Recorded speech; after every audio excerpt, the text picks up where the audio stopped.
Hello to everyone who are watching and listening right now. I am Teacher Claire and this is Ecom Channel. My channel offers video lessons for students and some more educational contents. So if it's your first time here, I would so love to have you with me in my YouTube journey. So please click on the subscribe button, like and share this video, and also click on the bell icon so you get updated on my next video content. So let's get started. So what is oral communication? Checking on our background knowledge, the word itself came from the Latin word communicare, which means shared understanding or to make something common. Which only means that basically we communicate with other people dahil nais natin na tayo ay maunawaan or vice versa, nais natin silang maintindihan sa pamamagitan ng message na ating tinatanggap or ibinibigay. Further, whenever we deal with communication, we can't get away with the fact that it is a means of exchanging information. Sa pamamagitan ng communication, we get to send information to other people who may eventually respond sa pamamagitan ng pagbibigay ng feedback sa mensaheng ating ipinarating. Maaari din naman nating sabihin na ang communication is simply a way of sending a message. Ibig sabihin, maaaring wala tayong hinihintay na feedback or response mula sa tumatanggap ng mensahe. So, we call it one-way process. Communication is also used to build shared understanding. Sa pamamagitan kasi ng pag-usap, tayo ay nakakabuo ng parehong pag-unawa sa topic na pinag-uusapan as we share thoughts and opinions. At ang isa pa, communication is certainly used to build connections. We call it social interaction. It is through communication that we come to interact with other people or the people around us. Nakakabuo tayo ng rapport with other people sa pamamagitan ng pakipag-usap o pakikipagtalastasan. Let's review on the two major types of communication. One is verbal communication. Verbal communication is the use of words in sharing information with other people. Pero tatandaan, kapag sinabi natin na verbal communication, it does not necessarily mean na face-to-face lang ang tinutukoy natin or yung communication process wherein magkaharap ang dalawang taong nag-uusap o ang mga taong nag-uusap. Dahil kapag sinabi natin verbal communication, maaari rin ito na in a form of written communication. Since written communication is, of course, using words. Transmitting messages without using words is called non-verbal communication. Talking about verbal communication, there are possible barriers to verbal communication. Halimbawa, kapag ang tatanggap ng information or message ay may poor hearing or eyesight, makakapekto ito sa kanyang pag-unawa sa mensahe na kanyang tatanggapin. Another is, kung ang tao naman na magpapadala ng mensahe ay sobrang kaba. Kung minsan dahil sa kaba na nararamdaman natin, hindi natin na-deliver ng maayos ang mensahe na gusto nating sabihin sa ating kausap.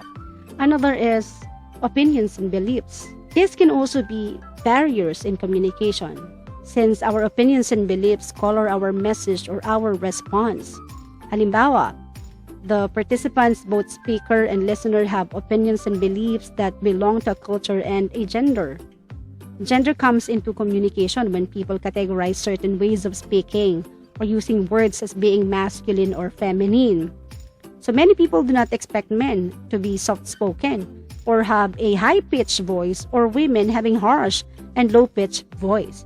So that's an example of the beliefs that we have, and this can certainly affect the communication process.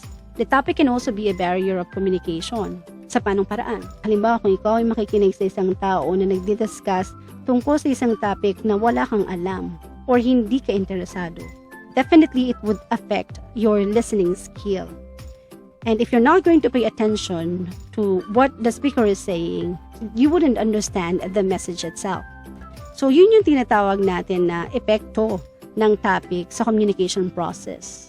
When we say communicative situation, we are referring to the situation kung saan nangyayari yung communication process. So halimbawa, ikaw ba'y nakikipag-usap sa isang tao sa isang lugar kung saan marami ring iba pang tao na naroon at nag-uusap? The actual noise from the surrounding may cause the participants to misunderstood one another. Language choice is also very important in the communication process because it can also be a barrier. Let's say for example, each generation has their own lingo. Kaya may tinatawag tayo ni millennial lingo. May mga salita mga kabataan na sila lamang ang nakakaintindi. So kung ang isang estudyante ay makikipag-usap sa isang tao na malayo ang pagitan ng edad sa kanya at gagamit siya ng lingwahe na sila lamang mga millennials ang nakakaintindi, magkakaroon ng barrier in the communication. That only means that we have to also be careful in choosing the language to use whenever we speak with someone. And here are the examples of nonverbal communication.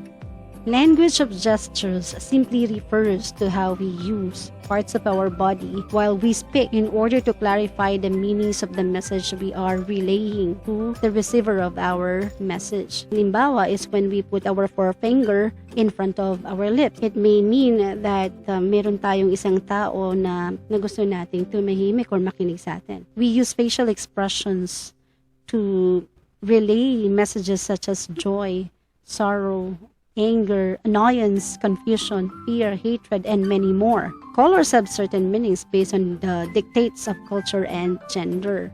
Halimbawa sa Pilipinas, most parents prepare everything in blue for baby boys at pink naman para sa mga babae. Language of flowers. Flowers are also used to say what we cannot express in words. In the Philippines, men send flowers to women. In the Philippines, ang mga kalalakihan ay nagpapadala ng bulaklak sa mga babae kapag sila ay nanliligaw. When men give flowers, it reflects their reference to women as delicate and feminine. It indicates special treatment. Language of space. Language of space or proxemics is the use of space based on importance. In some companies, the one who holds the highest position usually has the biggest office and in the best location, such as on the top floor or penthouse of the building. Language of time. It is the use of time based on position and power. Sa Pilipinas, meron tayong tinatawag na Filipino time. It is most often used to convey how powerful a person is. Someone in authority may show that his or her time is more important than that of the visitors by making them wait. Language of touch. It is also known as haptics. It can also be used to express what cannot be said. It is also one of the most powerful of the types of nonverbal communication. Yung simpleng pagtapik lamang natin sa balikat ng ating kaibigan ay nangangahulugan that we are trying to comfort that person. Paralanguage refers to the how of saying something other than what is said. The meaning of words spoken depends on how they are said. So here we are considering the tones, the voices, and rhythm to match the content of the message if the message is to be understood at all. For example, iba ang tono ng ating boses kapag tayo ay masaya kumpara sa kapag tayo ay galit. Posture and body orientation are also types of nonverbal communication. Kapag tayo ay magdi-deliver ng speech in front of an audience, tinitignan tayo ng audience sa kung paano tayong tumayo sa kanilang harapan, sa kung paano natin ginagamit ang ating kamay habang tayo ay nagdi-deliver ng mensahe sa kanila. These are just some examples of the nonverbal communication that we have to be aware of.